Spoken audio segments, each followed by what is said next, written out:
Hello, welcome to the newsroom on TV 360 Nigeria. I am Fidelia Aguncha.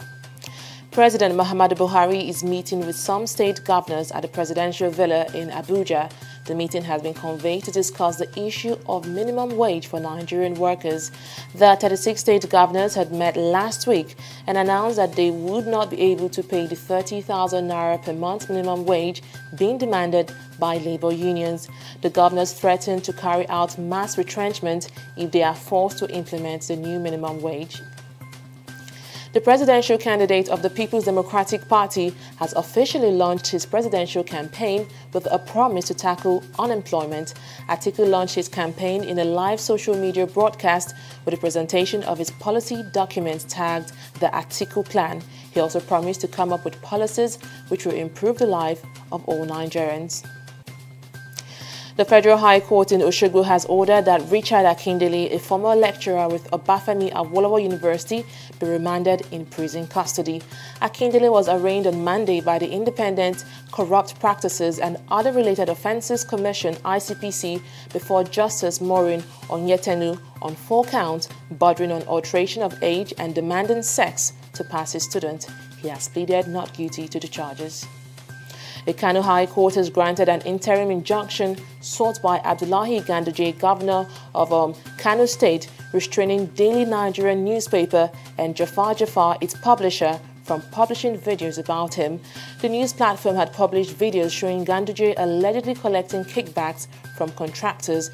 Ganduje subsequently filed a 3 billion naira suit against the newspaper, asking the court to declare the publication as wrongful and a defamation of character.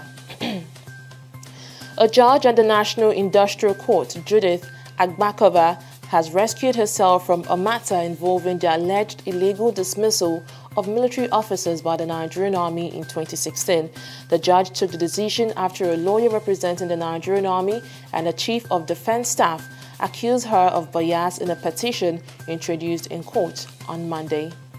Guatemalan authorities have declared a red alert after the Fuego volcano erupted again, forcing almost 3,000 residents to flee.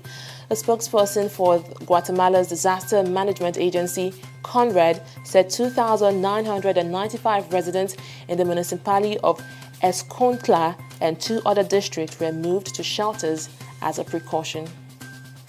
The World Bank's Vice President for Africa, Hafiz Ghanem, has said that Tanzania will receive a loan worth $300 million to improve education once it is granted access to schools for teenage mothers.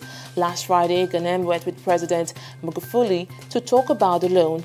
It had been withdrawn over the country's controversial policy of prohibiting teenage mothers from restarting school after giving birth. Well, after the meeting, the president's office issued a statement saying the bank had agreed to give the loan, and Mr. Magufuli insisted that the funds had never been withdrawn, as people who don't wish us well were saying. Well, Kenyan President Uhuru Kenyatta has launched the country's first ever Coast Guard to protect and monitor its territorial waters. It is expected to cost $10 million a year and will aim to prevent smuggling, drug trafficking, and illegal fishing. And in sports, Nigeria's coach Thomas Danaby says he is disappointed with his side's 2018 Africa Women's Cup of Nations opening 1-0 defeat to South Africa. Bayana super sub Christine Katgalana's volley 5 minutes from time condemned the ill-prepared defending champions to a losing start at the Cape Coast Stadium. Now, despite losing on his AFCON debut, the Swiss is confident his side will bounce back when they face Zambia in their second Group B tie at the same venue on Wednesday. Well, that's on the newsroom. Thank you so much for watching. I am Fidelia Aguncha.